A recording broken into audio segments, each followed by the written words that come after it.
This is Hammett. And Jessica. And you're listening to Friendly Atheist Podcast. Please go to patreon.com/Friendly Atheist Podcast to support the show. Get your ad-free bonus episodes and video podcasts if that's how you like to watch your stuff. Hi. And next week, quick reminder, will be not a normal episode. It'll be our annual year in review. Garbage year in review. Friendly Atheist staple for almost a decade now. And where Jessica reminds me of all the things I've tried to forget over the past year. And this is going to be an interesting one because I really had my head in the sand about current events all year. So this is going to be a surprise probably for both of us. Excellent. So this year we're going to try to get through as much as we can. And then hopefully nothing will happen for the next week and a half. Yeah, exactly. Okay. I got an update for you from Oklahoma. Yep.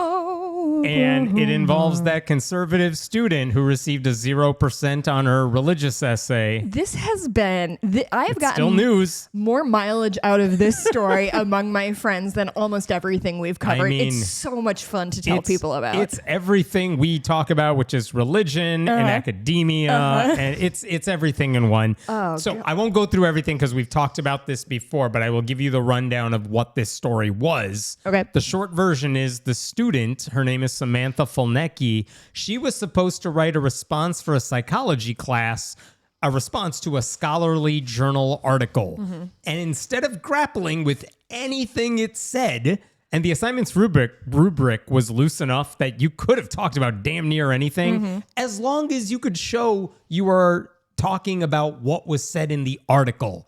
Not the headline. I mean, like, quote things from it. Tell me what's wrong with it. Tell me what you think about it. This isn't a junior high. This is how you analyze the news. This is academic rigor that we're looking at. Right. And instead, she turned in a 4-page sermon that basically went no more in depth than this headline says this article is about trans people, gender identity, things and like I that. think they're stupid. And I have read enough.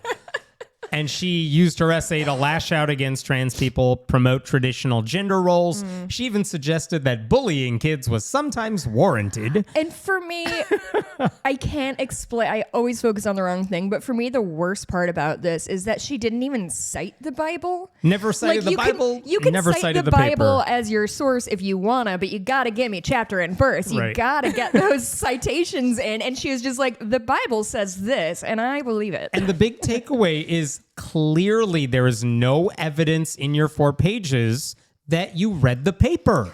That's brought the in big another problem. scholarly piece, which or was anything. part of the assignment. But like, you had to at least reference what the paper was talking about. And then if you want to say the paper's wrong because of the following, I think this, here's how I'm justifying it. Yeah.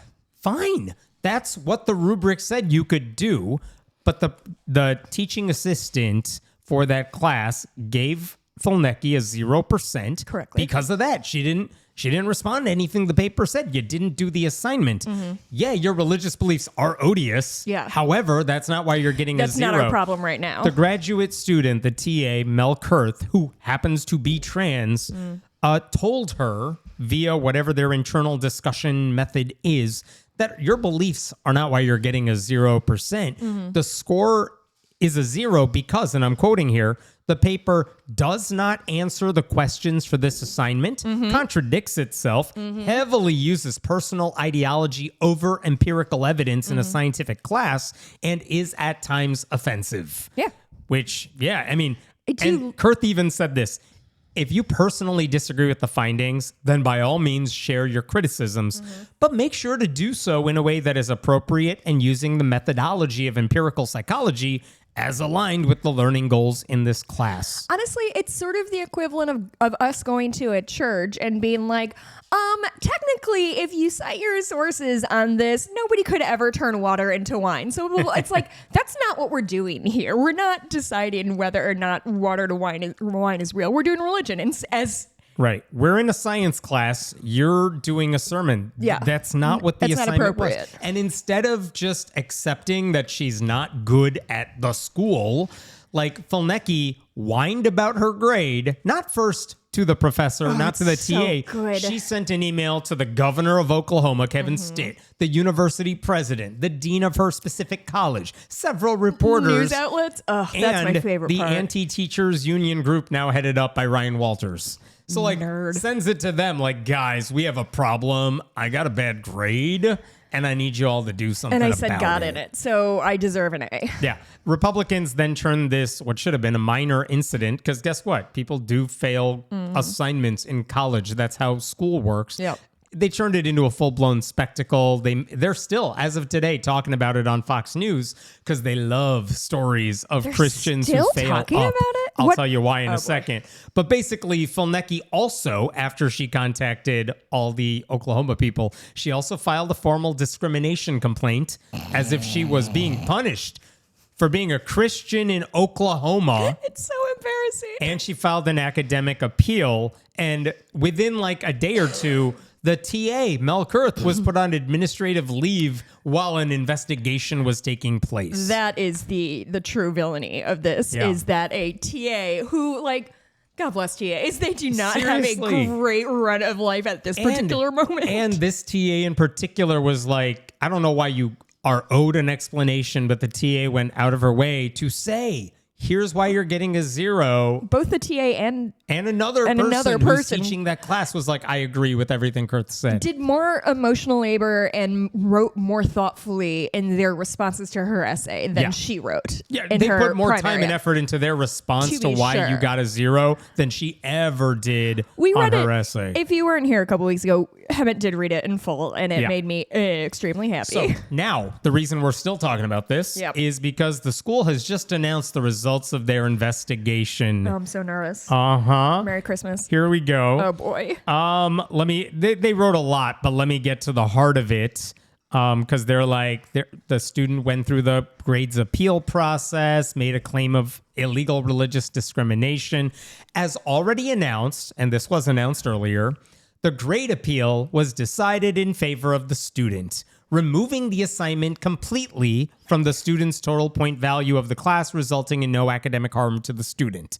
So they said the 0 you got, we're tossing it out, doesn't count for you only. Do they have to explain why? I don't know. Okay. But they said, okay, you appealed your grade. Students are allowed to do that. And we agree with you. So no 0 for you. Cool. Which is dumb, but also, all right. I mean, what She's I gonna so grow don't up and care. be a nurse and accidentally kill somebody and be like, it was Christian persecution because this person found out I was Christian and died on me. Yeah, that's And pretty they're much. gonna be like, the death doesn't matter. We're wiping that death from the boards. The death certificate has been wiped from the record. This There's just person a never shredder. lived. Yeah. Yeah. But here's the bigger thing. The claim for discrimination has been investigated and concluded. The university does not release findings from such investigations. At the same time of the investigation, the provost and the academic dean reviewed the full facts of the matter based on an examination of the graduate teaching assistant's prior grading standards and patterns, as well as the graduate teaching assistant's own statements related to this matter. It was determined that the graduate teaching assistant was arbitrary in the grading of this specific paper. The graduate teaching assistant will no longer have instructional duties at the university. This fucking cunt. Uh-huh. Seriously? Uh-huh. She got a trans TA who lives in Oklahoma fired? Basically. Now, here's the thing that they have not explained. Okay, the TA is not teaching this class or any other class. That's what I took away from that. As Right. far as I know, they're still a grad student doing their work own. toward the PhD. But isn't that part on of campus? part And they're of- just saying, we're going to allow you not to teach classes as if they're doing Kurth a favor. But as far as I know, Kurth is still at the school as a PhD student.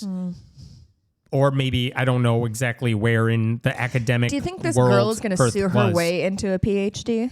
I don't know. We'll talk about that in a second, too. Oh, yeah? But the idea that the university is basically openly admitting here, academics takes a back seat to like faith-based aggression. There were no, the university also said The University of Oklahoma believes strongly in both its faculty's rights to teach with academic freedom and integrity, Counterpoint. and its students' rights to receive an education that is free from a lecturer's impermissible evaluative standards. We are committed to teaching students how to think, not what to think. So Kurth did not have impermissible evaluative standards. I'm so We mad. read the rubric last time. It wasn't that complicated. And no other student, as far as I could tell, had a problem with it. Just this one student. oh my God, But this not is an only- episode of Black Mirror. I need to wake up from it. Not only will Fulnecki not get to toss out that failing, she does get to toss out that failing grade. And Kurth she doesn't ruins- get to teach on campus, and who knows what other repercussions there are. Like, Republicans always complain about DEI, even though they can't tell you for the life of them what it actually is. But this is what they've been decrying. This student is getting a pass despite being unable to do the work. This is the thing Republicans accuse women and people of color of doing Constantly all the time doing. when it's not happening. Constantly. And here it is happening right under their noses, and they're like, she deserves medals. And I don't want to let go of the fact that this idiot is in school on a tennis scholarship. If I Was remember. there on a tennis scholarship and is no longer on the tennis team, and I don't know why, but separate story. So I don't know. Maybe we take sports too seriously in collegiate life. I don't know. Maybe we shouldn't use dumb tennis players to fill out our ranks instead of, like, I don't know, a single smart person who can string a sentence together. Right. The university has now given students Fucking a blueprint furious. to avoid getting a failing grade. Just stick Jesus in whatever assignment you do. 3 people- plus 4 is Jesus. And if anyone gives you hell about it, you can complain and all will be forgiven. Apparently invoking Christianity as a get out of jail free card for students who can't do the assigned work. And a TA who dares to take the job seriously has now been punished for giving a student the grade she deserved. Now, to answer your question, is there litigation involved or whatever? Kurth has an attorney, and that attorney issued this statement. Kurth is the professor or the Yes, the TA. TA. My client, Mel Kurth, received notification from the University of Oklahoma that an investigation determined that she engaged in arbitrary grading of a student's paper. Miss Kurth continues to deny that she engaged in any arbitrary behavior regarding the student's work and is considering all of her legal remedies, including appealing this decision by the university. Good. Which, fine. Also, Like, get your ass on fucking Rachel Maddow. You think that, like... no, if- here's the difference. Left-wing media outlets do not give a shit about this story, and I don't blame them. This is not the biggest story in the world. I mean, it's a story for us. It's like not for MSNBC or whatever they're calling I it think, now. though, at this... If the school had made, like, a sensible decision, then it would not be a big story. But this is a story about censorship, about academic Yes. censorship, Yeah. and not allowing teachers to do their job, which is to fucking... like, this isn't... These aren't third graders. The message to professors at this school is that if you flunk a Christian for anything, you're going to get fired. Yep. I don't know what good an appeal will do at the university when it seems like the cards at this university are already stacked against her. But I mean, this was always about accountability. It wasn't religious persecution. No. And Fulnecki is refusing to accept any responsibility for not being good at school.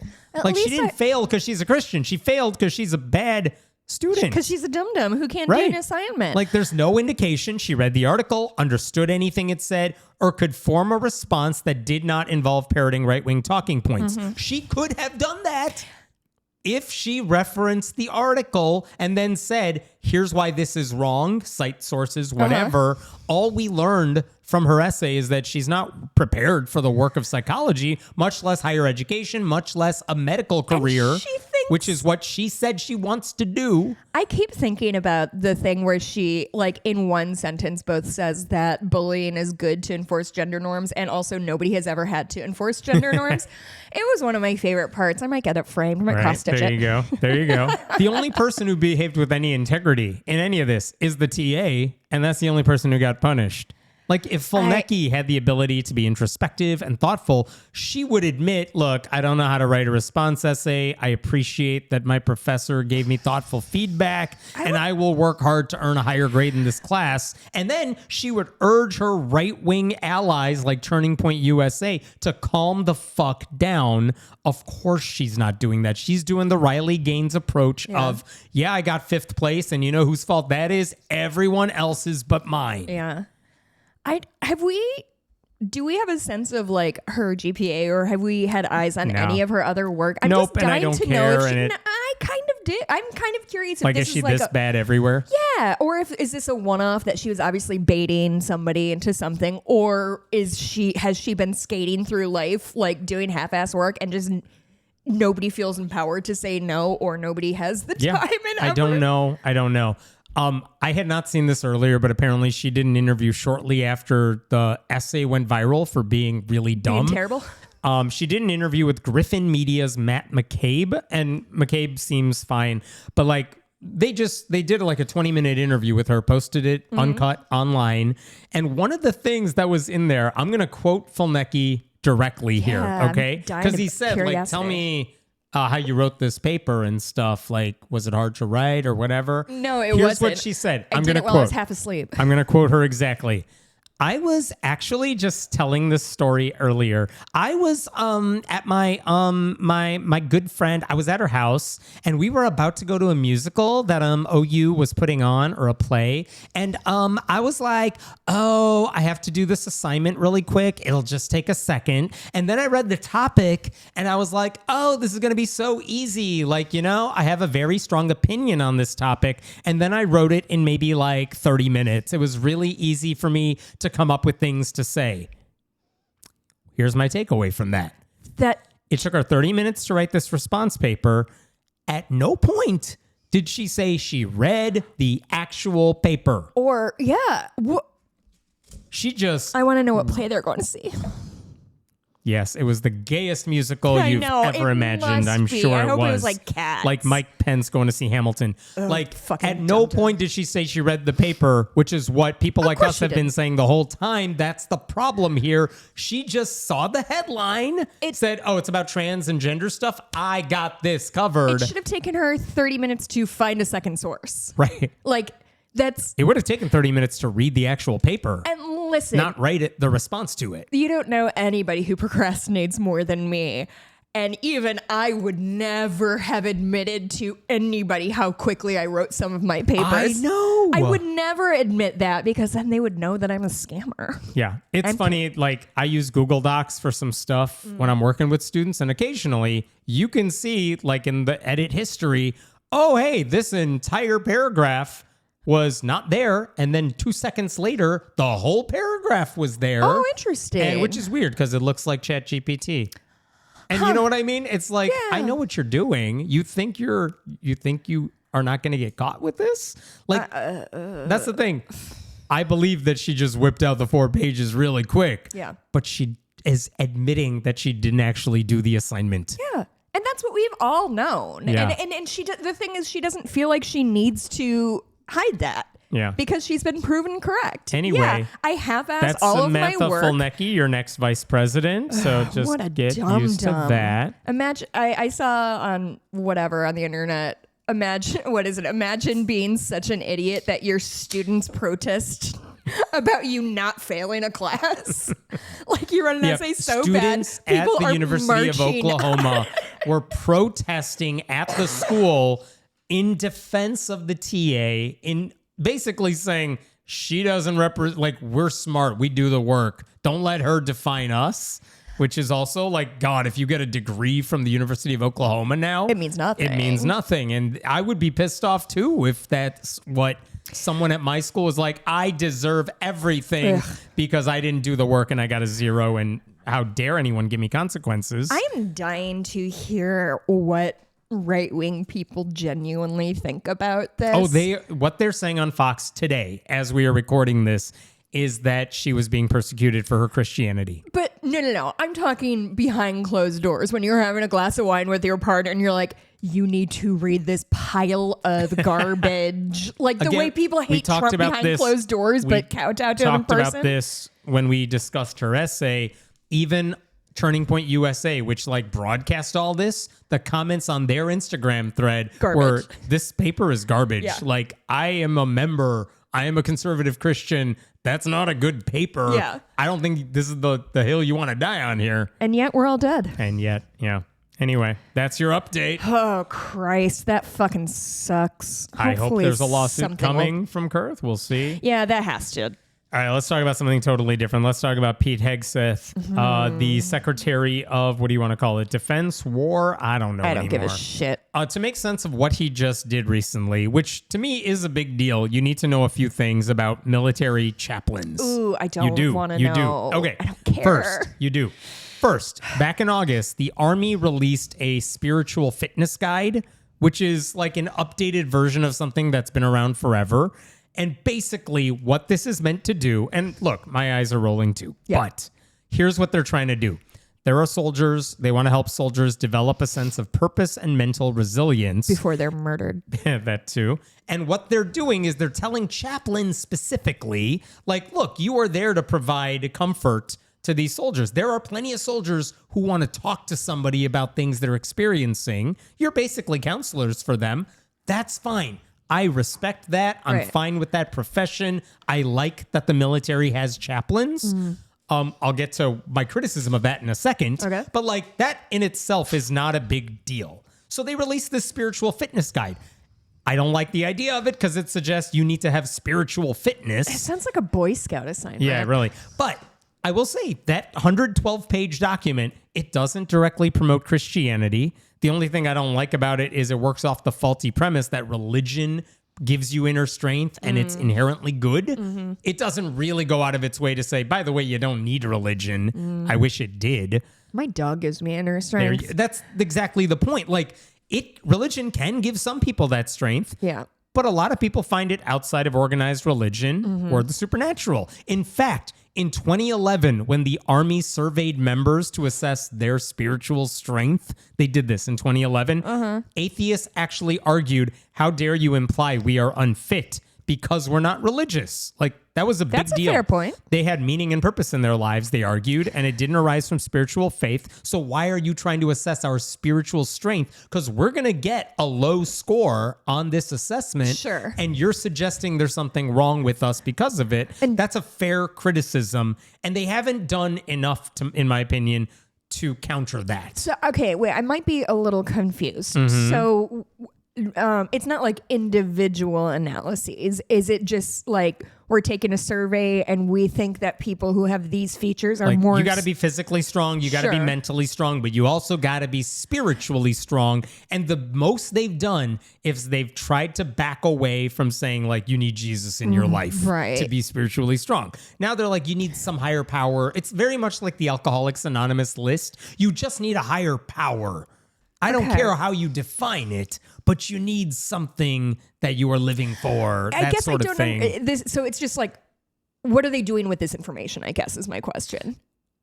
Yeah, I don't know. Okay. They're not using it against people who don't have it. That's what I'm wondering, I But guess. mostly they're saying, we want you to be well-rounded in this sense. Sure. And so, hey, chaplains, you are here to give this spiritual strength to people. Okay. Now, I will say sure there's I one understand paragraph. still, but I think we need to keep going. Here's one paragraph in the document. And this paragraph is important, so I'm going to read it. All right. From an operational perspective, the soldier's source of strength fuels their purpose and will to fight.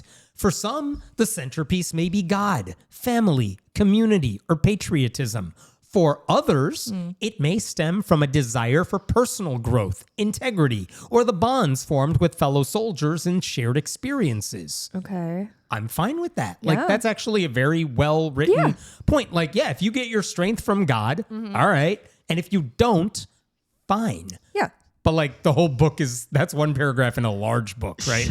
Okay. So I wish the entire manual worked off that premise instead of just having one paragraph, but that is the guide for you. It's not the biggest problem in the military, but that is how the U.S. military treats religion. Okay. Like, it's a net positive for everybody. Okay. Fine. Second thing you got to know to make sense of what Hegseth did. There is a chaplain corps in the military. Fine. That's all their chaplains. But they purposely exclude humanists and atheists. Like, you got to pass a certain bar to be a chaplain in the military. You got to have academic experience. You got to get an endorsement from like a religious organization that says, we trained this person to be a chaplain. They passed our things. And so that's your recommendation. Like, you can't just walk in there and say, I'm Christian, I want to be a chaplain. No, you got to, if you're a chaplain in the military, it's because you did a lot of work to get there. Okay. And yet, And by the way, they have a diverse coalition of chaplains. They're not just Christian chaplains. They have chaplains from other faiths too. But the couple of problems with that is, well, guess what? There are humanist organizations that train chaplains from a humanist perspective, just as rigorous as something you would find from some church or seminary.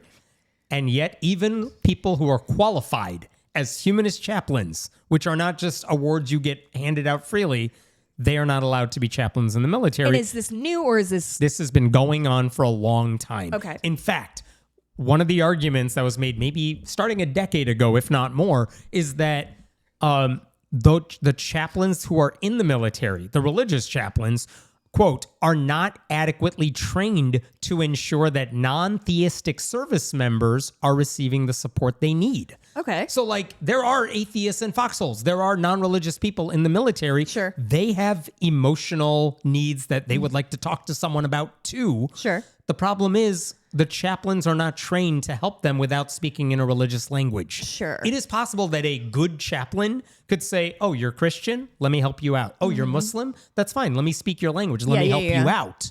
Same thing with other religious backgrounds, but they're saying, yeah, but they're not doing the same thing for non-religious soldiers. Which, I mean, is just kind of an argument that they should just have therapists or That too. counselors. Like, why does it have to be this, like, specific role? Shouldn't they... This is the role they have, and No, I understand, but, like, if we're talking about, are some people excluded, are some people included, well, maybe we should have a thing that does not discriminate. Based on religion. Yeah, it's is not, agnostic of your thing. Yeah. And, like, because therapists... counselors, things like that, they can also speak to you in a language of religion or not. Like I don't know. I agree. That would be much better. And yet, here's where we're at right now. They have a lot of chaplains, but if you're exclusively a non-religious chaplain with all the same credentials, you're not allowed in the fold. And I guess looking down into like Florida and things like that they're trying to replace counselors with chaplains, I guess the military is probably not going to buck that particular trend. The thing you're talking about, where in some red states, they're like, let chaplains in schools, their criteria for what you need to have to be a chaplain is much lower than the military. Like, you might need an endorsement from an organization. And like humanists are saying, well, we got some of those. We got endorsements we give out. Satanists are saying, we have our own criteria. We give out endorsements. And if you allow this, we're going to have some satanic counselors at your disposal, chaplains ready to go. But like the military says no to that anyway. By the way, in 2013, there was a proposed congressional amendment to the must-pass defense bill that happens every year that said, let's add non-theistic chaplains to the chaplain corps.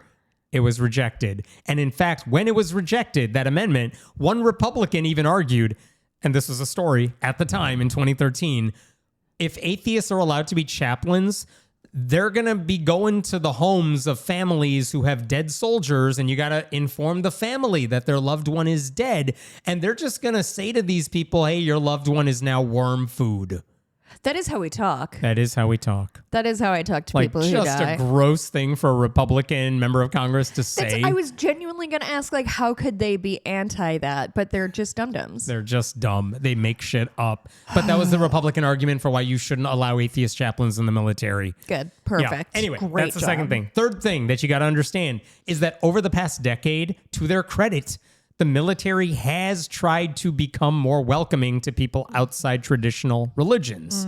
And one of the ways they've done this is by allowing soldiers to accurately describe their beliefs. So before 2014, you have to, like, when you register, when you enlist, tell us what religion you are, you know, and the number of faith codes you could use to describe yourself. Your options were basically Muslim, Hindu, Wiccan, Jewish, Buddhist, or one of more than 100 Christian denominations. If you were But there's one for Jews. Yeah. But if you're non-religious, your options were atheist or no religious preference. That was it. They didn't before give you 2014. agnostic? Nothing else. Now, people argue, they're like, atheist is one element of it, but like, I'm so much more than that. Yeah. And that seems like, I mean, this is a common conversation in our world, which is what label do you want to use? Humanists will tell you atheist is one answer to one question. Right. Humanist tells you what I do believe in. I'm a secular humanist. Guess what? That's not an option for you. So after 2014, they did expand the list to include humanist, which is nice. Okay, I mean, thank you. that change actually made it easier for some non-religious soldiers to also gather in person as a group of humanists and have access to some of the same perks that religious groups received. Because sometimes you can rent meeting space for free to meet with other humanists. If you have a day off, they will allow you to go to like a special church event. Yeah.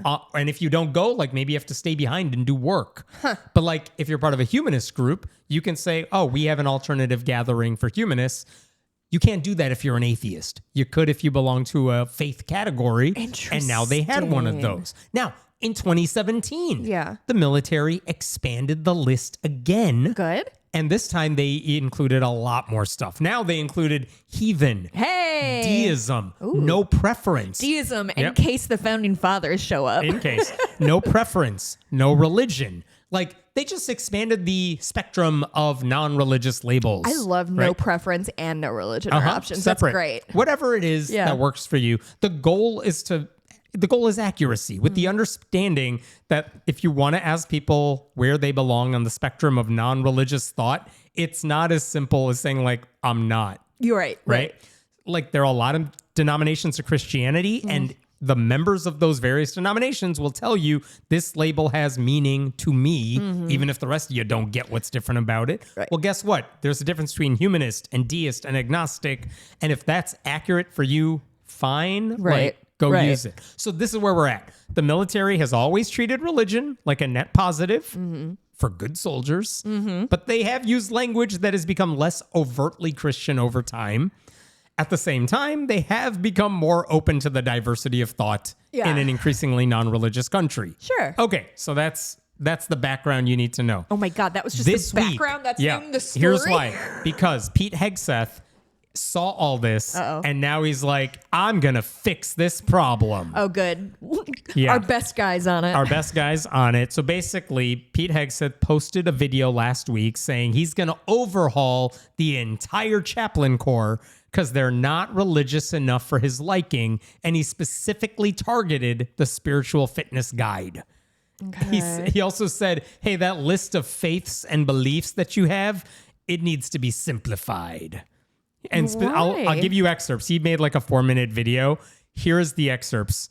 For about 200 years, the Chaplain Corps continued its role as the spiritual leader of our service members, serving our men and women in times of hardship and ministering to their souls. He said continued? Sadly, as part of the ongoing war on warriors in recent decades. That's pretty good. War on warriors. In recent decades, its role has been degraded. In an atmosphere of political correctness and secular humanism, wokeness, you mean? Chaplains have been minimized, viewed by many as therapists instead of ministers. That's one thing. Could he hear me? Did he hear me say that they should be therapists? He said they are being treated as therapists, and they shouldn't be. They are ministers, damn it. Then he says, that spiritual fitness guide. Here's another paragraph. If you need proof, just look at the current Army spiritual fitness guide. In well over 100 pages, it mentions God one time. That's it. By the way, that's in the paragraph I read to you. Okay. It mentions God one time. That's it. It mentions feelings 11 times. It even mentions playfulness, whatever that is, 9 times. There's 0 mention of virtue.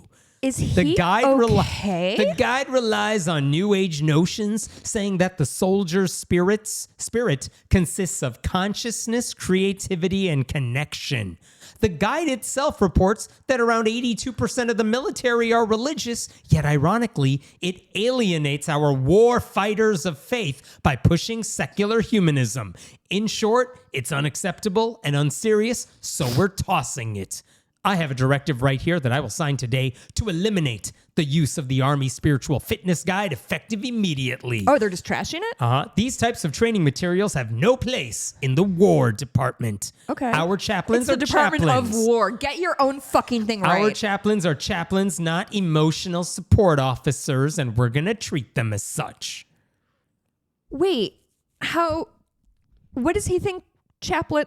What does he think chaplains what is he talking about? What is he talking about? So let's go through some of what he said. First of all, to say that the role of chaplains has been degraded because of secular humanism is just funny, because secular humanists are not even allowed to become military chaplains. Like, who are you talking about? Who are you yelling at? It's also a lie to claim chaplains can't do their jobs properly, because they have plenty of leeway to meet soldiers where they are at.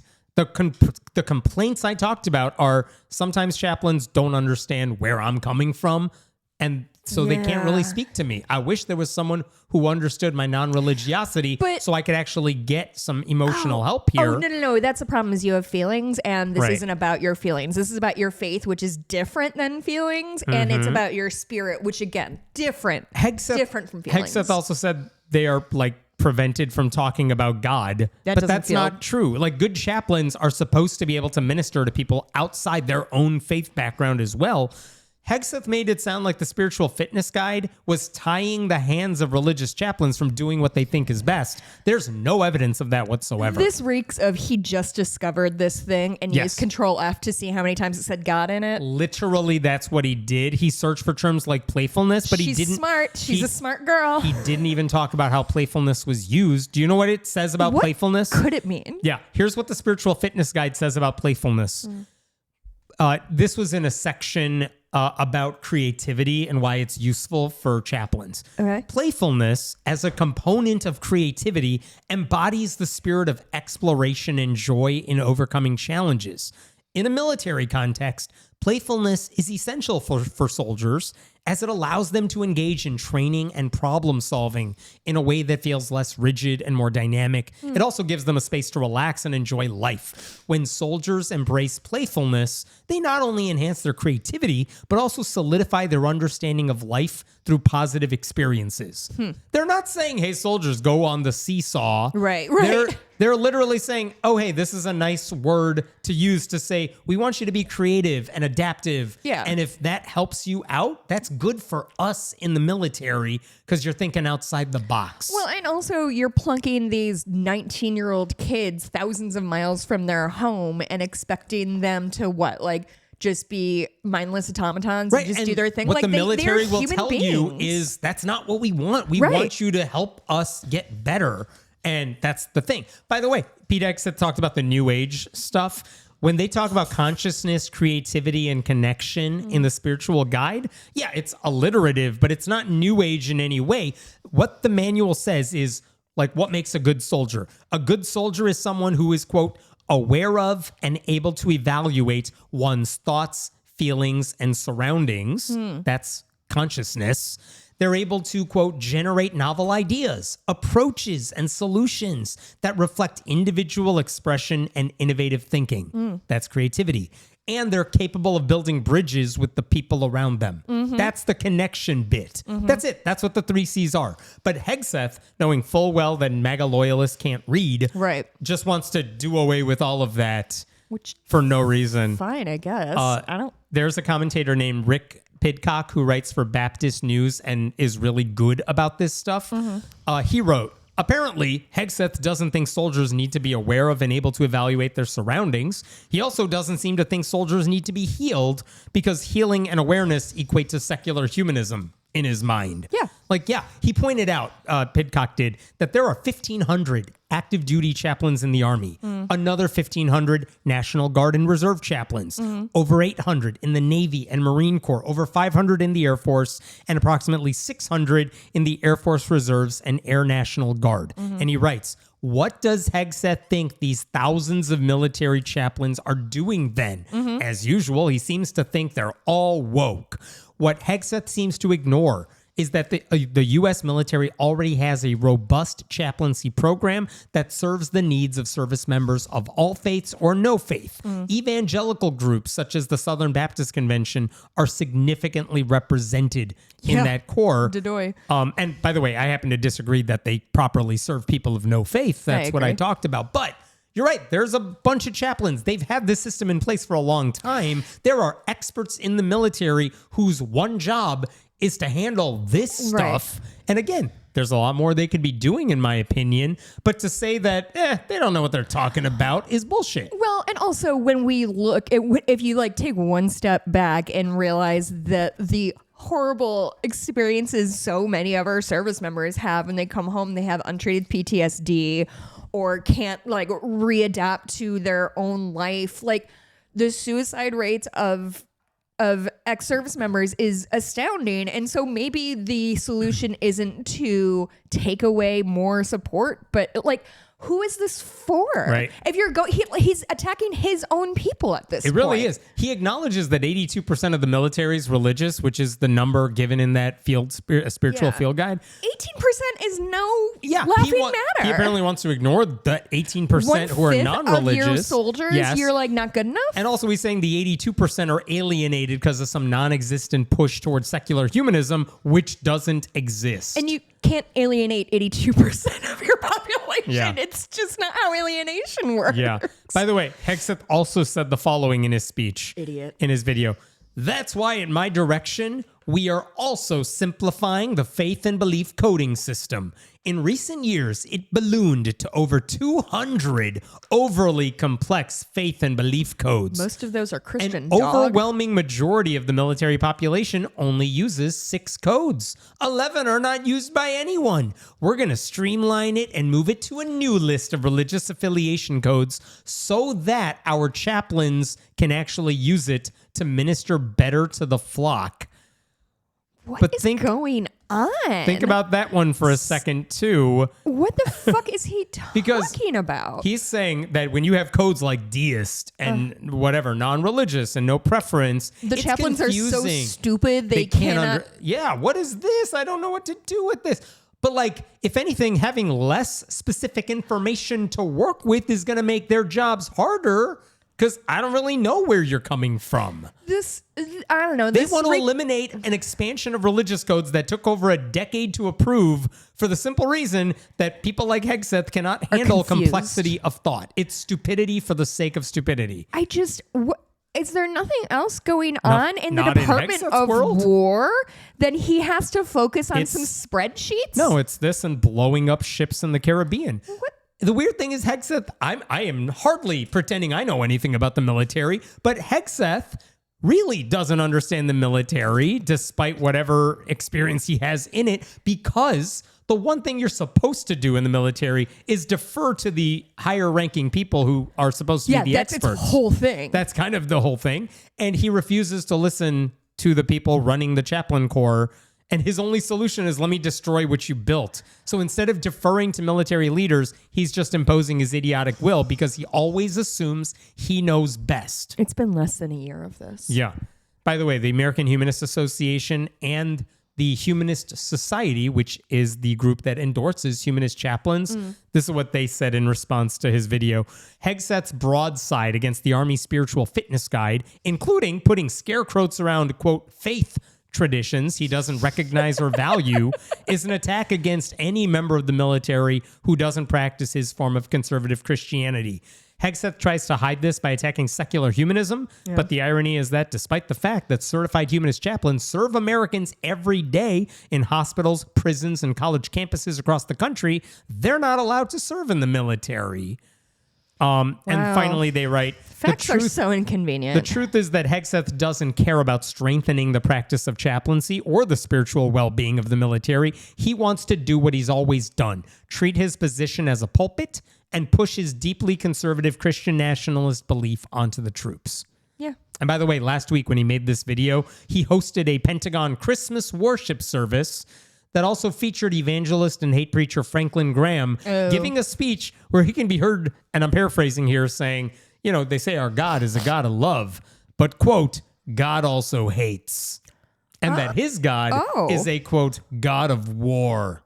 Oh. So, you know, loving. Are these people okay? No. Have I told you about my theory, my latest masculinity theory? Go on. Is that there's a whole subset of men in this country who think that, like, war is the only real thing in the world. That's my latest theory. Okay. They believe everything, it should either be getting ready for war or mimicking the actions of war, because because anytime if you're not reenacting it every weekend, there's something wrong with you. Yeah, I just have this idea that they think everything, like cleaning your house is stupid and pointless, like talking to your kids is stupid and pointless, going for little fucking walks, boo.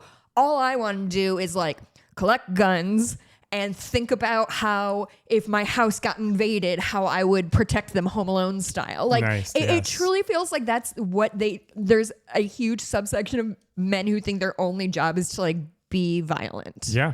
And I get, why would you want to enlist in a military that really doesn't give a shit about who you are? Oh, because you get to shoot brown people. And that's what they are interested in. Look, I've talked to plenty of people who are in the military. They're not joining because they want to join a religious crusade or because they want to hurt brown people. Like, it goes against the best case scenario of why people join the military. And what he's doing makes us weaker as a country. And none of these people in the Republican Party care as long as they get to like cosplay as that's tough what warriors. I'm saying. Of like, they don't actually care about your everyday life. They care about marching and putting on uniforms and waving flags and pretending to kill people or killing people. Like that to them is what real life is. I think that in Hegseth's view, yeah. I think that's what like a lot of cops feel the same way of like, oh, I'm not going to help an old lady cross the street, but like if there's a gangbanger on my street, then I'm going to spear tackle him. Like I truly think that gang member is 8 years old. Yeah, exactly. So brave. Yeah.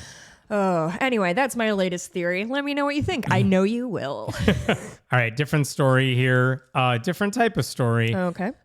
You have heard that there's been a push by conservatives in states like Texas, Oklahoma to get chapters of Turning Point USA in every public high school. Which you need students to be interested in first. Right. Like Ryan Walters did this before he disappeared.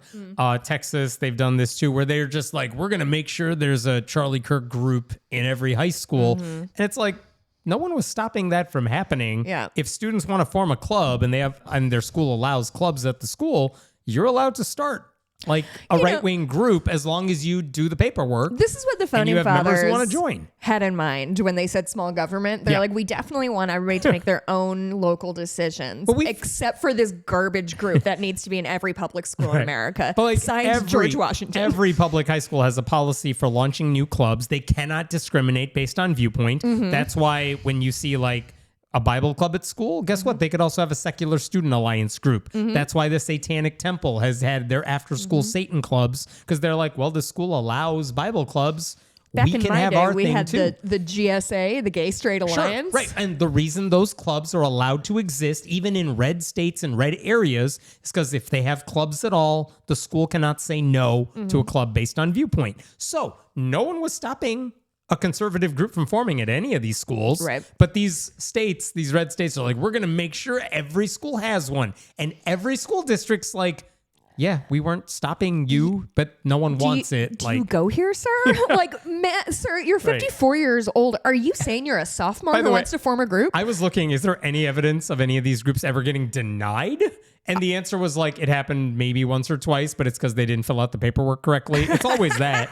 But in any case, that's how Satan gets you. In any case, in California, there's a town called Lincoln, California, and their high school, it's called 12 Bridges High School. Some students there did launch one of these clubs, and the high school version of Turning Point USA is called Club America, because of course it is. And so they had their first meeting like a month ago, and they invited the mayor of their town because they knew she was conservative. Okay. So that makes sense. For what it's worth, in Lincoln, California, they have a city council and they rotate who is mayor, and you have a certain amount of time when you are mayor. So the lady they brought in, adorable. a lot of cities do it. I love that. And so Holly Andriata, it's Tuesday, it's my turn. pretty much. So Holly Andriata, who has been on the city council since 2018, she actually just finished her second stint as mayor in that time. And so they invited her to speak to them. So none of that is weird. But this was the first meeting of their conservative group. And so when she was there, they had a big crowd because people want to see what this group is about. What is she going to say, etc. And it turned out one student decided to record what she was saying. And Holly Andriata did not know she was being recorded, even though from like the videotape, it's like, how do you not know there's a phone just staring at you right now the entire time? So that's weird. And you said we're in California. Where in California are we? Lincoln, California. I'm not sure where geographically that is, but there you go. I'm just going to look it up. So anyway, she was speaking to them. For what it's worth, if you look at Holly Andreatta's bio, it says she's an ordained minister with the Assemblies of God. Oh. She's also a pastor at Lincoln Christian Life Center. Oh. She's an adjunct professor at Epic Bible College and Graduate School. It's near Sacramento. Okay. And So now Central she's Valley. running to become the, I think, Placer County Supervisor. So Okay. she's leaving city council to run for slightly higher office. I'm not sure what a supervisor does. And she's also a pastor, you said? She is a pastor at some churches nearby. Okay, fine. She's big in the conservative world. That's fine. over there. Now, some student took video of this whole thing. The nervous. Sacramento Bee published 6 minutes of excerpts of the 30-minute Ooh, speech. if the Sacramento Bee's on your ass, you are in trouble. Right? And among the things she said, here's the first part talking about race. Oh, no. No, it can't be race, Emmett. I thought it was going to be gay kids. Oh, we'll get there. Oh, no. She talked about race. And I think someone had asked her, like, Charlie Kirk said some racist stuff, didn't he? Like, what do you say about that? Like immediately before he died? Yeah. And here's what she said. Oh, no. When you say you have to have 50% black pilots and we need to get it done now, then what do you need to do to get that larger percentage? You have to lower the standards. ... Oh, no. Deep misunderstanding of then how she also everything said, works. in a lot of industries, they did. In the pilots in the industry, they did say 50% black pilots. They did say that. Did they, Emmett? I looked it up. Okay. She's lying. Here's what happened. It's weird because I believe black people By make the up way- like 30% of the population, so it seems unlikely. I think the thing they were referencing, Charlie Kirk once said on his podcast, if I see a black pilot, I'm yeah. going to be like, boy, I hope he's qualified. Correct. And I the do. best case interpretation, not that he deserves it, is that his gut reaction if he saw a black pilot is that person's probably not fit for the job. Mm-hmm. They probably got there because of some like affirmative action thing. Which is hysterical because white men have been clobbering all over this country for 200 years as if they were the only people who have ever been qualified to do anything. Right. If I see Like, someone, oh, she has a skirt. She definitely can't do physics. like if I see a Christian woman who has a diploma from the University of Oklahoma, I mean, I'm going to be like, okay, here's what actually happened. Yeah. In 2021, Okay. United Airlines, and I'm paraphrasing here, they said, normally if you want to become a pilot, like a commercial pilot, they usually take people from the military who are no longer from the military. But United Airlines had launched their own training academy. And they were, I think, the only airline to have done this. So they were like, we're running low on pilots. Sure. We need more pilots. So we're launching our own school. And they had done this prior. But they said, we plan to train 5,000 students in our aviation academy.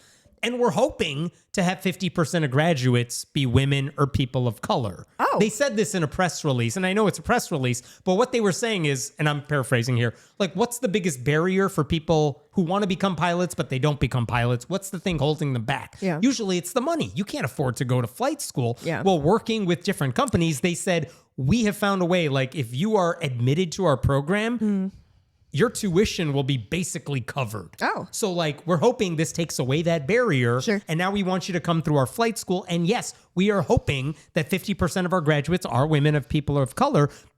But obviously, and they made this clear, like you still got to graduate. Right. You still have to go through all the necessary requirements. Because they're going to fly a plane. Right. And I think United is in the industry of keeping their planes in the air. That would be the hope.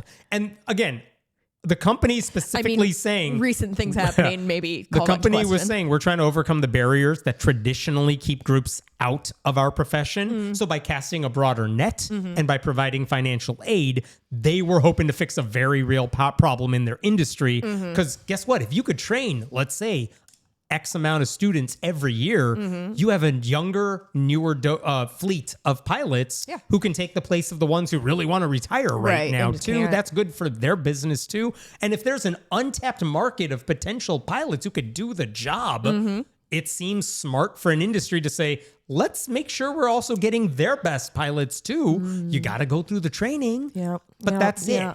So but that's- Hammond, you're forgetting that those people aren't white and they don't have penises, and so I'm not sure how they're supposed to just fly a But plane. what Charlie Kirk said, what Mayor Andreatta said is just, well, if there are more minorities being hired as pilots, the standards must have been lowered. She said that because she's racist. Which is insane because look at the people running this country. Are they even close to the smartest people in the country? Not like even in the current neighborhood. Government is proof that merit doesn't count. Not even in the same zip code as the smartest people in America. By the way, she also said, separately from that issue, but also about race, she's still on race, a lot of research has come out that Martin Luther King was a Marxist and that he was a socialism.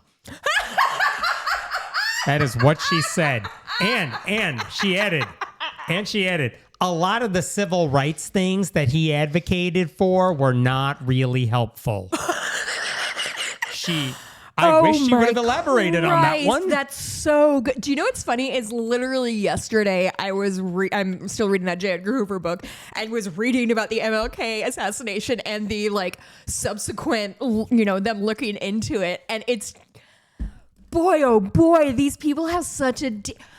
And what does she know what a Marxist is? No, and this is the thing. Republicans love using buzzwords like socialist or Marxist, but they never want to define the words. Like if you're criticizing wealth inequality, as Bernie Sanders does all the time, as Zoran Mamdani did during his campaign, or demanding that the government ought to fix structural inequalities, they're going to call you a socialist. They're going to call you a Marxist, and it's like, this is what you're scared of? Do you want to hear a garbage opinion J. Edgar Hoover had? He said that the nonviolent kind of protest that MLK does was actually just as bad because it drew in people who want to do violence to them. Oh, clearly. So that's how J. Edgar Hoover saw the world. But actually, after the assassination, apparently he put every resource at his disposal and because everybody knew he hated MLK and he was like, I am not going to get caught with my pants down on this thing. Nobody's going to pin it on me. So I'm going to send every person I've ever met to find this motherfucker. There you go. Anyway, he did. By the way, after she said Martin Luther King was a Marxist and a socialism, you could hear a child on the video like, what? It was funny. I don't know who that was, but it was caught in the video. Very funny. What else did she say? Then here's what she says about gay people. You're waiting for this.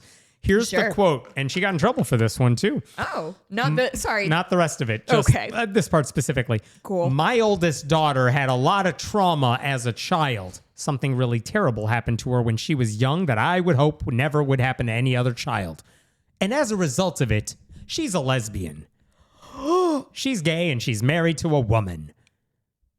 I believe that marriage is between a man and a woman. I believe that scripture is very clear on homosexuality. But what happened to her daughter? Don't know. And doesn't matter. Was she sexually assaulted by a trusted man in her family? Don't know. But as a result of it, she's a lesbian. And then she says, here's the other side. But on the other side of that, I love her dearly. We are in relationship. And that's what Charlie Kirk's message was. It's like, I want to meet this woman's daughter. We'll get there. It's like, we may not agree. My daughter knows where I stand biblically, but I love her. We're actually going to spend Christmas with her in Missouri. We love her and they have a child and I love my grandchild and I love my daughter-in-law, which is weird to say, right? My daughter's married to a woman, but it is the reality. I don't know why that's weird to say. You're allowed to love your daughter-in-law. Well, I like that she just said daughter-in-law. Isn't that weird? Like, no, because I'm somebody's daughter-in-law. Right. Like, whatever. What happened to her daughter as a child is not the reason she's a lesbian. It's not the reason she's a lesbian. And also, golly, dollars to donuts. I'm going to tell you that it was a dude who did it. Like, I don't know what to fucking tell you, lady. What she is preaching. What are you saying? Are you doing anything to help make sure future lesbians aren't born out of the trauma that your kid was? Like, are you doing anything to fix this huge lesbian problem that you're having in the Sacramento area? I don't know if she knows this, but you can have a perfectly fine trauma-free childhood and also grow up to be lesbian. True. Also, her daughter moved to Missouri. So, like, from California.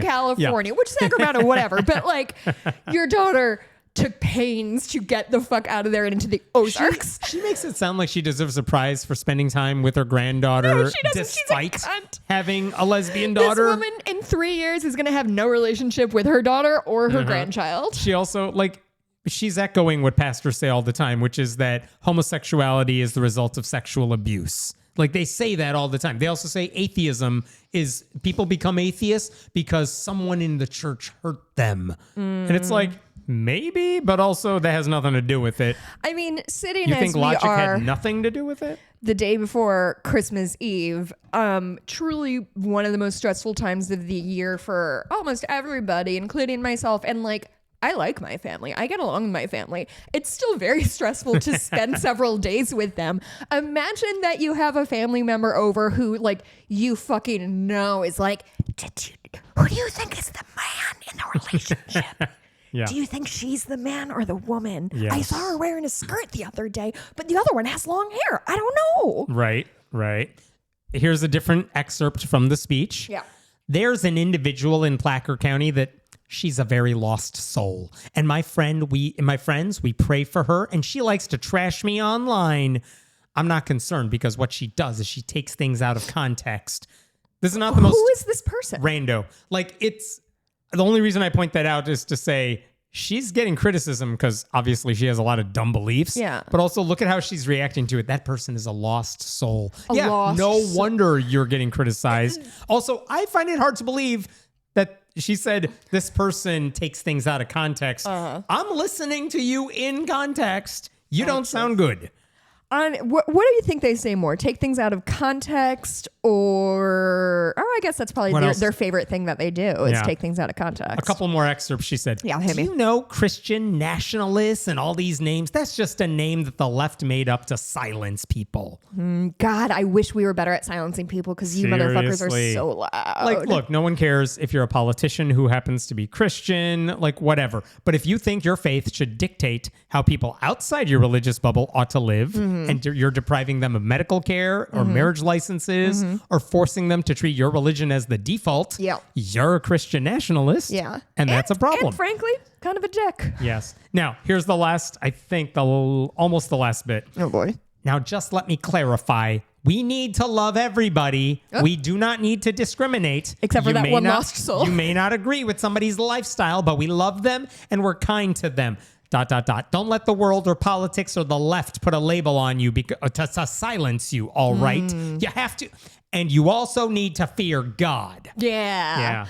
That's what I was going to say. I swear, if we treated conservative Christians the way they treat everybody else, they would explode. Oh my God, they would lose their couldn't take goddamn it. mind. Like they do discriminate. them a They Marxist. don't love others. They're not kind. Also, They just sorry, think they are. She's taken the really cool historical stance of being anti-MLK. What a neat way to live your life of like, oh, MLK actually Yeah. he did win a Nobel Peace Prize, but actually This is all he's a Marxist. By the way, again, the Sacramento Bee published a 6-minute excerpt. This is God all bless. from the excerpts. By the way, then there was a student in the class. Yeah. Not someone who's a member of this club, but showed up to the meeting, Love the first this. meeting, who's like bravely raises her hand I love her. and wants to ask a question. I'm going to read her question because this is kind of incredible.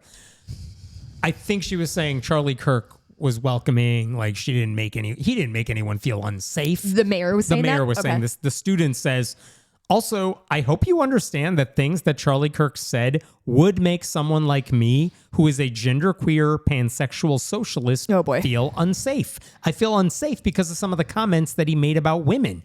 I understand you said, please don't take this out of context. Really quickly, at some point, someone asked Charlie Kirk during a debate, like, he doesn't want, he's against abortion. Mm-hmm. He doesn't want any exceptions, even for young women. Mm-hmm. And someone asked him at some point, what if your own daughter was 10 and she was impregnated by someone? Like, do you want her to ruin her life? Or like, would you be okay with her getting an abortion? Kirk's response was, I don't want her to get an abortion either if that horrible thing were to happen. Jesus That's Christ. essentially what that conversation was.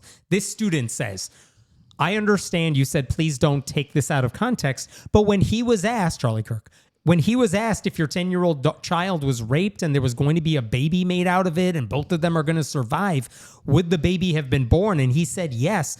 I hope that can make some people pause, because that would be an incredibly, if that happened to me at 10, I feel like my consent would have been completely lost. So I hope that there's an understanding here that as much as we don't want to disagree, there's a lot of feelings of unsafetiness because of just this club and just so much ... To which the mayor says... The sweet kid. Right. To which the mayor says, there's nothing unsafe about this room. And I understand what you're saying with Charlie, but again, I think maybe ask yourself this question.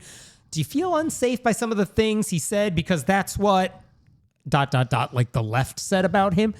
Here's what she actually said. Maybe if you actually spent some time actually listening to what he said, as if we didn't understand what Charlie Kirk's beliefs were. This is all we've been doing for 6 months is thinking about and talking about what Charlie Kirk said. What the fuck are you talking about? We don't have to take him out of context to make clear that his beliefs were really horrible. Like they were shitty within context too. He was a bad person who believed bad things, and sorry, that's your legacy. Right. And then, so that was another excerpt. Well, last excerpt, apropos of almost nothing, from the mayor. I even respect people who are atheists. What? Although I think it takes a lot more faith to be an atheist than it does to believe that there's a higher power and a creative designer, right? But of course I respect other people. To which a student says, what do you think about separation of church and state? And do you value other religions as well as atheism? You understand. How fucking smart are these children? Yeah. You understand that they're the same value as Christianity and Catholicism.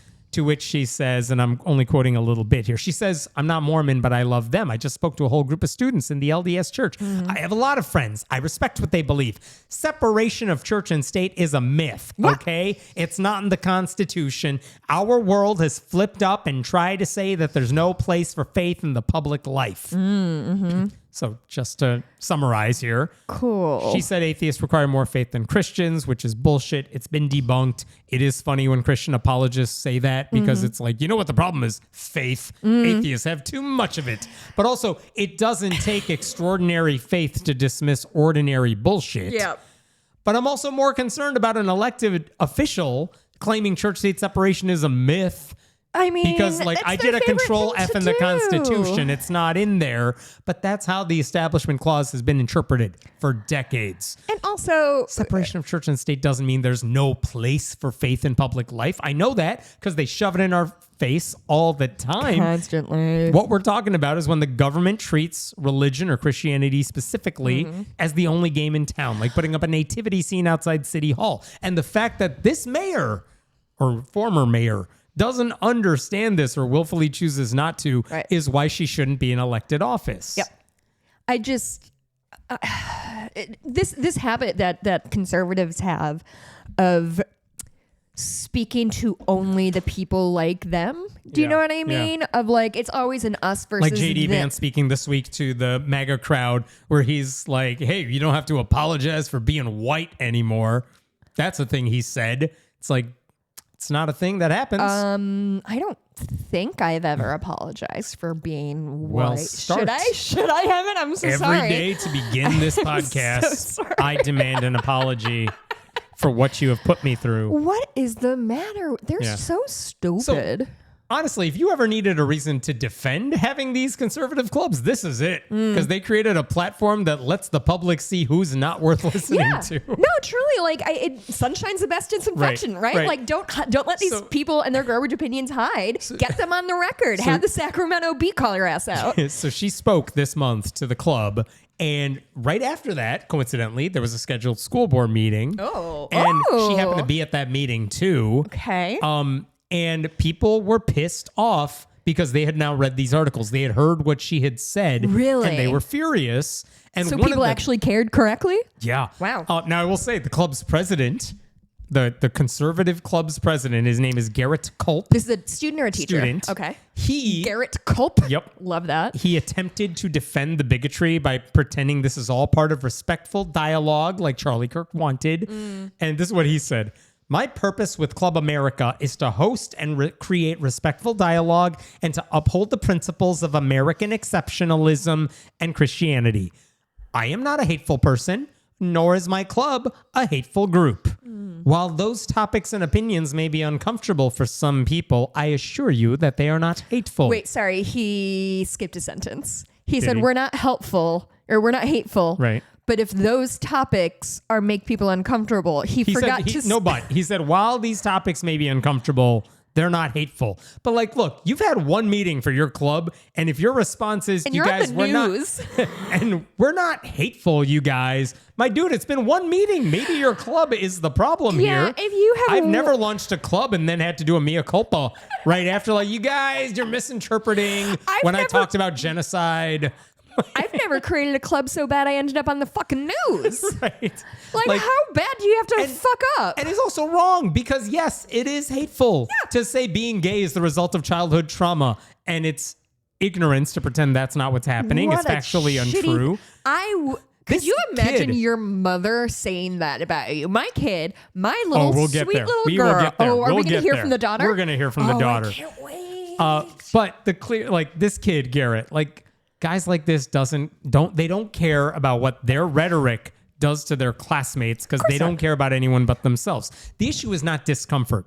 Talk to a high schooler. They have uncomfortable conversations all the time. Being a high schooler is uncomfortable. Yes. Conservatives just act like being cis, straight, white, and Christian should be the default. Yeah. And that if you threaten that hierarchy, somehow it needs to be corrected. And by the way, shortly after Andreatta's speech to the club, the Sacramento Bee spoke to a student. This is what they said.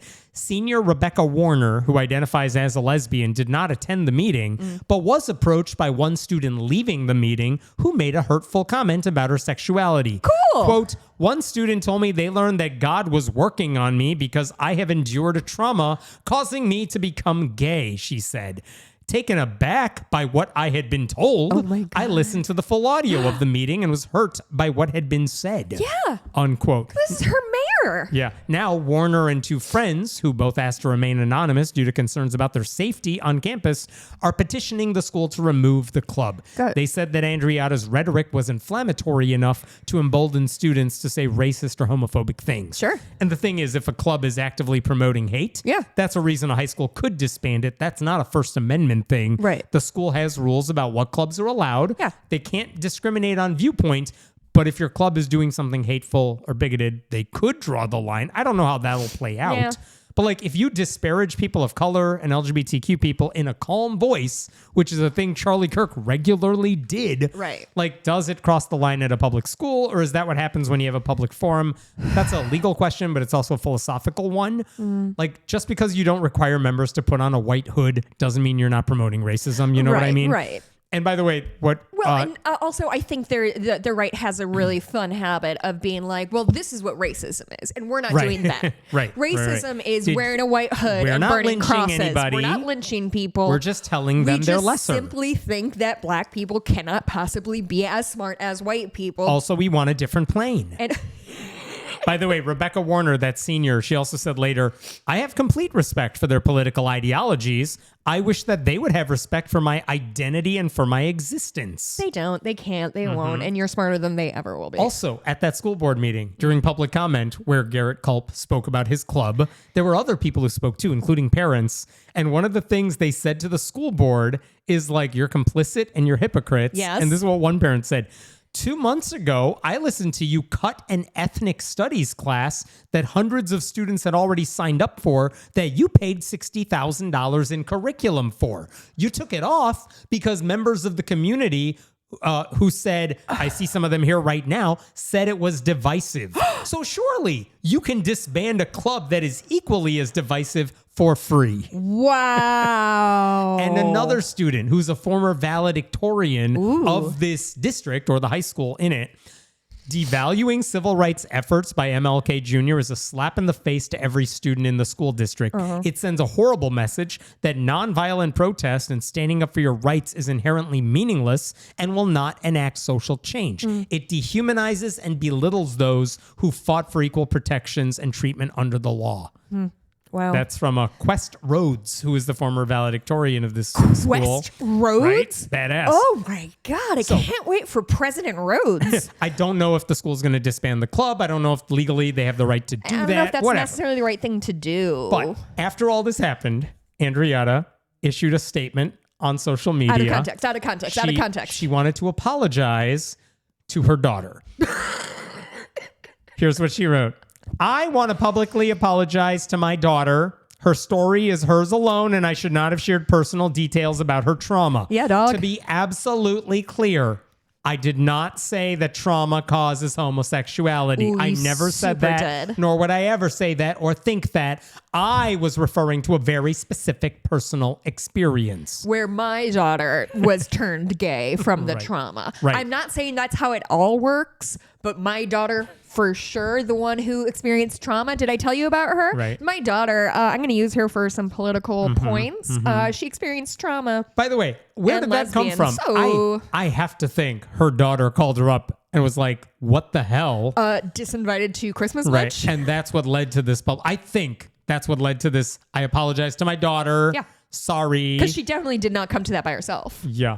And also, she said in that same long statement that, look, I'm not sharing my views. I was trying to explain to all these kids what Charlie Kirk's views were. Here's what she Because said. that's my job now as the mayor. Yeah.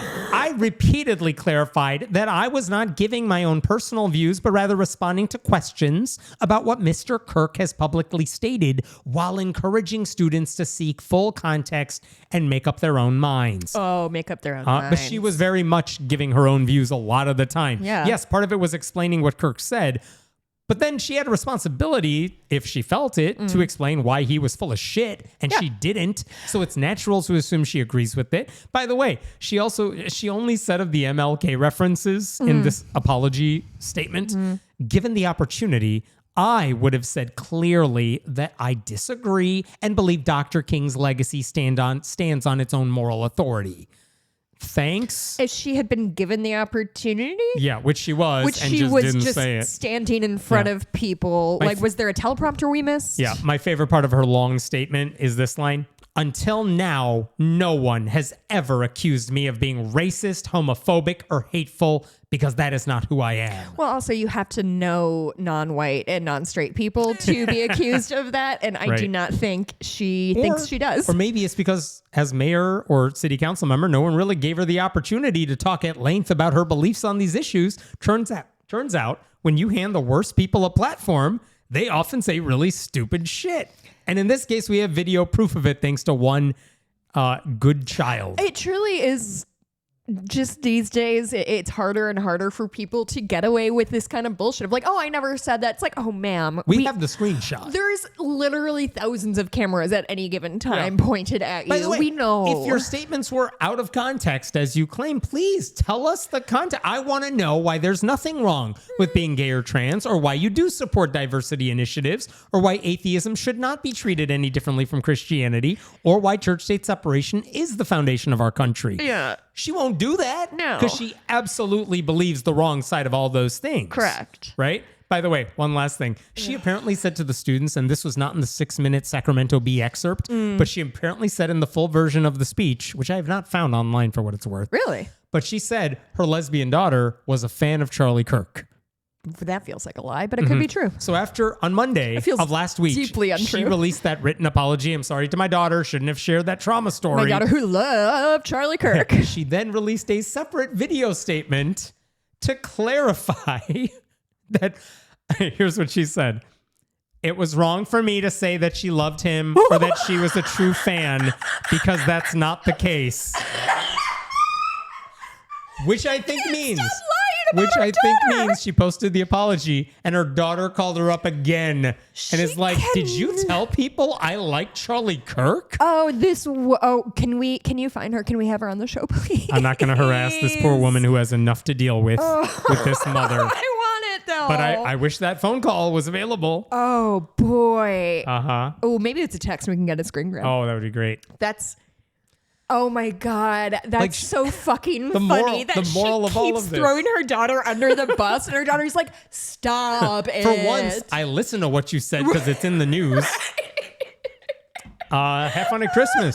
By the way, this woman was not taken out of context. She was quoted accurately, and the problem for her now is people are finally realizing, oh, you've always been like this. Yeah. And much like Charlie Kirk, she's not engaging in good faith debate. Right. She's just repeating right-wing talking points. Right. And that doesn't make anything you say better. My new favorite thing is watching people cite made up sources or like statistics, and it's always like men being like, do you know that 90% of women only work so that they can attract the attention of a man? And there's something I love about... Citation needed for that one. Yeah, there's just something I really love about like, how'd you pick that number, bud? Did you hear it somewhere or is this just from whole cloth? Yeah. Anyway, that's just a thing I think about. Different story altogether. boy. This one is good news maybe in a way. Okay. We've talked about city council invocations, and like usually when we talk about them, it's because some city has invocations, and then the question is, are they denying people an opportunity to give them? Because the the answer law is usually at this moment yes. is you're allowed to have city councils invocations. That's legal, but if you're going to have invocations, they must be open in some fair way to members of the public. So if you want to do a first come, first serve, Sure. fine. Yeah. If you want to ask different religious belief background people to deliver it, that's fine. You just can't force one view on everybody all the time, Right. anything like that. And right? we are of the opinion that these should not be a thing because they're Right. a waste of time. Yes. And obviously, as we've seen, lots and lots of money and expertise. Yeah. But if you're going to do it, make And sure just you're do it the right way. Yeah, make Open sure you're it up to following the law. everybody. And that means, yeah, you might have a satanic invocation. You might have a humanist invocation. That's what you get if you want to have open invocations. And if you have any sense of right or wrong in your entire body and you feel uncomfortable seeing a Satanist give an invocation, then maybe You're welcome to the club here. Yeah, Like- maybe you should use that sense of empathy and think that What do we have to deal with when we every hear time a you Christian guys do every your time? fancy Christian Yeah. bullshit. So that's where I'm going with the story. To make sense of what happened, go back a few months. There was a Pride Festival that happened in Texas in Tarrant County, which is just west of Dallas. And it turns out they were looking for a spot to have this. It wasn't like a parade, but they wanted a place to have like tents and to have like a festival of sorts. And so it turns out there was an Episcopal church, St. Martin in the Fields Episcopal Church, that said, we'll let you have it on our property. We have a lot of property here. Why don't you have the festival on our land? And that was it. The rector, who's the lead, like the priest of this church, his name is Alan Bentrup. He said, have the festival over here. Like, well, we're happy to have you. Okay. And it was a one-day event. Pretty successful. There were over 140 vendors, Wow. food trucks, activities for kids, and there was a family-friendly performance from the drag artist named Madame Lexical on the schedule. Madam Now- Lexical? Yeah. Now, before the event took place, Republicans claimed that this drag performer espouses violent language against conservatives. Oh, yeah? Because this person has opinions on things. And what was the context of those comments? Don't know. And you know what? It doesn't even matter because the organizer said this person is singing, quote, one age-appropriate song that she often sings at interfaith concerts. That's it. So, like, if you want to go back through her social media history, who cares? Yeah. She's here for one reason, and it's irrelevant. And you can super just not go watch her sing if Yes. you're having a problem. But the Tarrant County GOP chairman, his name Oh. is Beau French. Here's what he said. Beau French. Yes. That sounds like an anonymous online name. He made it clear, nope, this is what we're going Hello, to I am aim Beau our French. targets on. He said, there is no place in civil society for this kind of violent degeneracy. Leftists, and specifically the mentally deranged, quote, trans community, have declared war on the right. It is time all of our leaders, from the Trump administration down to the local level, put a stop to all of this immediately. We should not allow the continued incitement of violence by leftists towards the right. Incitement of violence? Right. I mean, Do to be they clear, think- right-wing maybe they people just don't know are what- far more violent. I think they just don't know what a death drop is in drag culture. And they I don't think, know either. oh, it's the thing where they like just sort of splat onto the ground Oh. with like their leg. People know what I'm talking about. Yes, I'm sure. Well, I've never been outside. show you. Even the mayor of Keller, which is the city this is taking place near, Armin Mizani, he weighed in with an insane post on social media saying the city is not involved and does not condone this event, but that the performances, quote, suggest an agenda aimed at exposing children to inappropriate, highly sexualized content. This is a death drop. Oh, interesting. They just sort of flop on Yes. the ground. So Here, I can show the this camera. mayor was saying this is highly sexualized. And no, that wasn't going to be the case. No. That wasn't the case. But it led to a lot of threats against the performer and the organizers. And they dropped Madame Lexical from the schedule, they said, sucks. for Lexical's well-being. So I don't know if that was a mutual decision or yeah. what. But for what it's worth, the pastor, The rector of the Episcopal Church, he wasn't spared either. He said in a phone interview after the Pride Festival was announced, he received numerous threats and a barrage of furious phone calls. Wow. One of the threats, said Bentrup, included a photo of him with a skull and crossbones. Another included an old photo of his now 15-year-old son with the person making a threat accusing Bentrup of being a pedophile. Oh my Yeah. God. And despite sorry, we're the drag queens are the ones bringing violence? Yes, that's the problem here. Interesting. But despite that, minor controversy, he still fully supported the event. Good for him. For his part, Bentrup said he's expecting protests and the church has public sidewalks where people are free to exercise their First Amendment rights. He said, quote, "I can't wait to meet them, talk to them, and offer them a glass of water." This is what allyship looks like. Bentrup said when he discussed the Pride event with the vestry, the church board, everyone approved of the idea. Quote, "We want to be a good neighbor. We opened up our space just like we do for scout troops and HOAs." Right? HOA. Housing. HOAs have parties? They have group meetings or whatever. Anyway, he seems fine. He seems like a decent dude, right? Yeah. He was also, coincidentally, on the schedule to deliver the invocation at the Keller City Council on December 16th, shortly after all this. And wouldn't you know it, he shows up at the meeting to deliver the invocation. In drag. Not in drag. Oh, God damn and the it. city officials say, "Hey, haha, wouldn't you know, we accidentally double booked the invocation. So, you don't get to deliver it. With these digital calendars these days, it's really hard to We keep double booked it. And when the invocation was delivered that day, it was from a council member, not some random other pastor they happened to book. And he's like, I requested this opportunity because my mother is sick, which... Wait, hold on. Did you request this opportunity because your mother is sick, or were you double booked? Because those aren't the same thing. Or that's getting bumped. That's essentially an admission that this guy wasn't double booked. He was just shoved off the agenda. That's literally by what a I council just member, said. Those right? are exactly my words. I didn't get what you said. Anyway, everyone apparently agreed to this. Yeah. Right? And so Bentrup, who is now at this meeting but has nothing to do, and is in full drag in my imagination. yes, he spoke during the public comment section. Wow. And one of the things he did first, he praised the police for handling the threats against him and making sure the Pride event ran smoothly. Okay. He also said that when he raised the threats he received with the mayor, he largely dismissed those concerns. Oh. And on Facebook, he posted the invocation he planned to give, which was Christian at its core, and also called on council members to make decisions that, quote, bend toward justice, tilt toward mercy, and lead toward peace. That's pretty good. Had they allowed him to speak, I don't think anyone would have noticed. It's a pretty standard Christian invocation. But instead, they silenced him, and now they've created a host of problems for themselves, mostly because the mayor even admitted, "Nah, it wasn't double booked. We just booted him because we don't like him." Here's what the mayor said. Wait, seriously? Yeah, seriously. Oh, Here's what the mayor said loud. on social media the day after. Delivering the opening prayer before Keller City Council meetings is a privilege, not a right. It would be irresponsible for the Keller City Council to elevate an individual to lead us in prayer who offended a large majority of our residents when he recently welcomed children to attend an event that exposed them to male drag performers. We will not apologize for or equivocate on this decision. As he stated, he was allowed, as all residents are, to share his thoughts during public comment, which is his right. Anything beyond that is at the discretion of the council, and the decision was made not to elevate someone who is out of step with the majority of our community and its values. In Keller, we will never lawsuit incoming. In Keller, we will never condone threats or violence, even in the face of deep disagreements.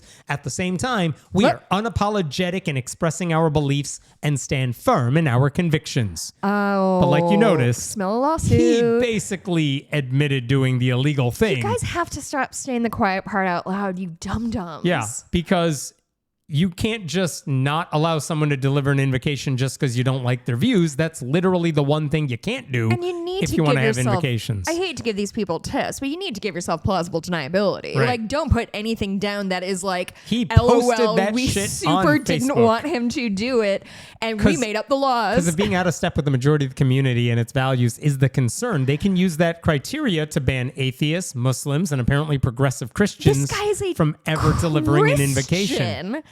Like, they're not even Christianing right. How Yeah. fucking difficult is it for these people to just sort of live and live? They're going to get themselves sued because they can't they help better. but confess to their own crimes. Now, I will say Bentrup, for his part, Bentrup is the priest? He's the priest. He does not appear to want to fight this very much. Come on, buddy. I know. He posted a response to all this simply saying, they lied to me about being double booked. And then he dared them to explain which of his values go against the community. And I will quote this. This was good.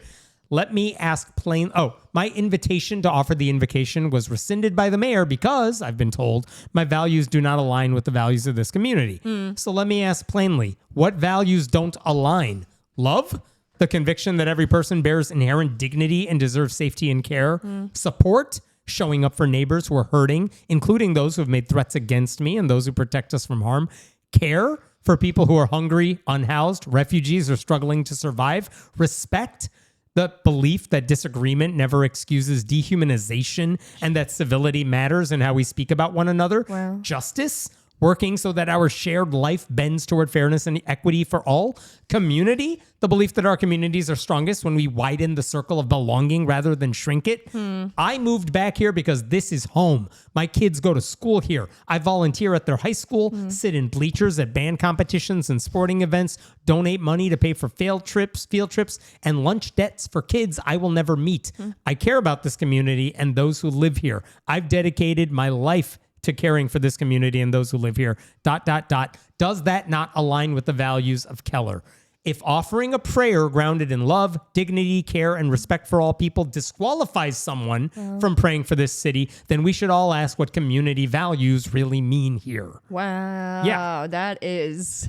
And what Dang. And the mayor responded to that post. Really? And he basically responded by how Bentrup sought out the media. As if people What? on the, like, you just want attention. Oh, unlike Christians who never want attention. Or they just send a letter to right-wing mouthpieces when you get a failing grade. They just want to quietly pray at the middle of the football field in the middle of the Super Bowl. Yeah. It's their own prayer, okay, Hemet? Jeez. Here's what Bentrup said. Yeah. The good guy. I have no complaints that I didn't get to pray. As you say, that is your right. What I object to is that you had a city staffer tell me it was a scheduling mix-up. If you stand firm in your convictions, you should stand firm in your convictions. That's what I'm doing. To which the mayor responds, and yet you, sir, sought out the media and rushed last night to post on social media, despite you having no complaints, that you didn't deliver the opening prayer. So yes, we will be absolutely clear about our position and continue to stand firm on our convictions. Which is like... He started another with you, confession, which is like another confession. Like, yeah, we said no to you because you suck. What are you going to do about it? And in case mad at you for And in case telling anyone people. missed it, I'm doubling down on that with another comment. These dum-dums. So here's where we're at. We have a conservative city council that punished a man of faith, which I would call actual religious persecution. And all the MAGA cultists appear to be fine with it because none of them have actual principles other than... let's use our power to hurt anyone we don't like. Like, the right thing to do would be get rid of the invocation altogether. Right. The next, No, but this is more fun. if you're not going to do that, then let's fight this because they're power hungry and they don't know how the law works. I do love giving conservatives the opportunity to show their entire ass. I think that's always a welcome thing that we should seek more of. Like, I like when they say the quiet part out loud. I like when they've decided that, like, they are above reproach and therefore they can say anything they want. And I don't know, I guess, and there still aren't consequences. Yeah. Let's talk about one more thing here. Last thing Oh boy. is we haven't talked about her in a while. Sarah Huckabee Sanders. So apparently, Which one is Sarah that Huckabee one? Got it. Sanders sent an email to state employees basically saying, hey, y'all, you have some days off. It's the holidays. Cool. She wanted to tell them they would have Christmas Day off and the day after off, which is fine and not weird at all. Yeah. But she told them they should use their time with their families, quote, giving thanks for Christ's birth. Which is totally inappropriate. Does that mean for I have to any go into the governor. office? Apparently, like, just if she issued it like it was a proclamation from her office, like she's doing everybody a favor that only governors can do. But like, whereas more than 2 millennia ago in the little town of Bethlehem, This goes on for a while. don't There's a have lot of time. whereas clauses. But she says, Therefore, Sarah Huckabee Sanders, governor of the state of Arkansas, by virtue of the authority, blah, blah, blah, hereby proclaim December 25th, 2025 as Christmas Day. Christmas Day in the state of Arkansas. Oh, and I'm so glad she finally I know. declared Christmas Day in Arkansas. And in order that state employees may spend this holiday with their families giving thanks for Christ's birth, I further declare the state capitol and state offices will be closed Friday, December 26th as well, ... Okay. So there you have it, state workers who are not Christian. Take a couple of days off, you Muslims, and honor Sanders' God. Got that, Jews? Really important to you. Needless to say, it's totally... She's going to knock on your door and be like, who are you praying to right now? Yeah. It's completely inappropriate for a Wildly governor to issue a proclamation pretending that her faith is factual by proceeding with all the whereas clauses. It's also unnecessary. She can just say, hey, all, you have 2 days off. Go have fun. However you want to do it. If I were governor, that's how I would order a pizza. I'd be like, whereas my tummy is rumbly, whereas I like sausage and mushroom and onion. Whereas, Taxpayer gimme. dollars. Yeah, exactly. Knowing Sarah And Huckabee it's Sanders. always in like script Knowing calligraphy. Sarah Huckabee Sanders, who like spent tens of thousands of dollars on like furniture in her office, that would be a very expensive pizza too, I'm sure. Now, for what it's worth, the Freedom from Religion Foundation sent her a letter just saying, don't. Because I don't know what else you're supposed to do at this point. But they said the proclamation gives a detailed theological narrative presenting core Christian doctrines, including the divinity of Jesus Christ, his crucifixion for the sins of mankind, his resurrection, and his anticipated return in glory as government-supported facts. We request His that anticipated in the return. future you refrain from using your position as governor to promote your personal religious beliefs. Yeah. You are free to practice your religion in your personal capacity, but you cannot abuse your position as a government official and use government resources to demand state employees spend Christmas giving thanks for Christ's birth or proclaim it as the official position of the state of Arkansas that Christian mythology is true. They also said, maybe think about others this time of year. You serve a religiously diverse state that consists not only of Christians, but also Jewish, Muslim, atheist, and other non-Christian constituents. When you promote Christianity through official actions, you needlessly alienate those constituents, ... I don't know if needless. I think that's her absolute point is to make people feel less than. They also asked her to rescind her proclamation and avoid making similar ones in the future. And Sanders responded with calm and respect and said it would never happen again. And I'm kidding. She flipped out and she's like, why are you persecuting me? Oh, is that what persecution is? Yeah. Sometimes I forget because I don't see it She very said, often. I will, quote, do no such thing. She said, you missed the point of my proclamation. Are you sure? Yeah. And What's the point? Wait, what was the point? It was not to browbeat readers with Christian doctrine, but rather to point to the humility of Christ's birth and to the amazing fact that the King of Kings was born not in a palace or temple, but in a humble manger, ... This is a woman who defended Trump for 4 years as his press secretary, or a good chunk of that time as press secretary. And she's like, excuse me, I only care about the poor, not rich people. Truly, is she trying to get one over on us and be like, see, so when we don't give parents the resources they need to have healthy young babies, they're probably going to grow up to be Jesus. Uh-huh. And then she also said, though you may enter this season with bitterness, calm down. Know ma'am. that Christ is with you and that he loves you, ... So I hate that passive aggressive bullshit. I know. It's Bless so her heart. obnoxious. She accuses FFRF of bitterness because they reminded her how her job works instead of letting her cosplay as a preacher, which she wants to do but is not allowed to do because I think they're Southern Baptists. Before trying to convert the FFRF lawyers by falsely insisting Jesus died for them. Sure. She also said, excuse me, I am not alienating non-Christian constituents. Oh, hit me. Because just today, I came back from a menorah lighting ceremony. Is that the end of the sentence? That's basically the end of the sentence. So what?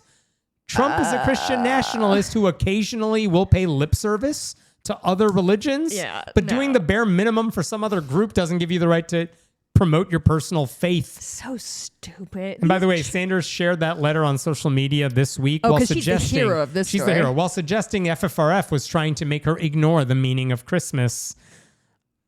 She said, "Christmas isn't just a holiday; it's the celebration of Jesus Christ's birth. Meaning matters. We won't pretend otherwise." We won't pretend otherwise. You've never pretended to do anything besides be a good person. She's never pretended to do anything. She pretends to be a good person. She's not. She's a bad person. I hate her. By the way, we talked about her again in 2023 because she also used her office. Do you remember when she bragged about how her kids I almost brought this up. Do you remember that she lied about the cross? Her kids definitely She didn't said draw her kids in drew chalk. a cross in front of the governor's mansion. And it's like, I don't know that your kids drew this. Oh my God. I couldn't draw that. And I'm a 40-year-old lady. But also, if to go to your point, my fine motor skills are at the top of their form. To talk about, does she really care about the poor? She okayed a voucher program to send millions of dollars to private religious schools at the expense of public schools. Sure. She fired the state library board because they're not doing enough to ban books. Sure. She's like her father. She doesn't care about church-state separation. She doesn't think a line exists at all. She just wants to use her position to promote her religion. Arkansas has a persistently high infant mortality rate, recently reported at around 8.2 deaths per 1,000 live births in 2023. So she is thriving. Yeah. Congratulations on I don't know letting why children die. It shouldn't be courageous to say Third any of this. highest in the country. There you go. A governor's not a preacher. Proclamations are not sermons. Arkansas is not a church. And if you can't deal with that, resign and find another job. Because you know what? There's lots of mega churches out there who will gobble this shit up. Right. Like, you have places you can go for None of them will money. let her be a preacher. But Fair. But Fair. there are other denominations. That's a good point. But truly, like, it's not like this is the By the only way, it platform these people have. It is funny that a lot of those churches are like, yes, support her. We love you. Also, you should be at home. Truly, Don't like, be governor. you can't have it both ways, right? Yeah. You can't be a woman in politics and then pretend to be a conservative Christian because, bitch, you should be having kids. More kids. Barefoot and pregnant. There you go. I'll stop there for now. I have a headache. I know. That was rough. So what are we going to talk about in the last bonus of the year? Oh, boy. Yeah. Well, next week is our garbage year in review, so look forward to that. It's always a long episode, and Hemant complains about it. Yep. I'm in the middle of making Christmas Eve dinner, so that's all I'm going to be talking about. All right. And I'll probably I feel talk like I about did something Christmas else. plans too. I'm not even sure. I'll tell you all about the Diddy doc. Oh, cool. Finally finished it against my will. Against your will? That's like, the Karen Reed doc. It was the same thing, but I was like, this is hard, but I need to finish No, it. this wasn't. You can email us, Hemant. Go ahead, do that spiel. friendlyatheistpodcast@gmail.com. Please go to patreon.com/friendlyatheistpodcast to support this show if you like it. It's the end of the year. You can give us that Christmas present if you want. Hey, leave tell us a review on somebody- all the things. And all right, this is from Joe72348. 5 stars. This podcast is well researched, well presented, accomplishes the rare feat of thoroughly covering church and state separation issues while also being professional, entertaining in a way that I would be happy to recommend it to even religious friends and family. hey, Hemant and Jessica, keep up the great work. Thank you. That's you. very nice. Recommend us to your friends. Go do that. Maybe that would be good for everybody. All right. Yep, we'll see you in the new year, but we'll have the garbage year in review We'll next week. All right. We will see you then. See you soon. Have a good holiday. Boy, this is a sloppy ending. Bye.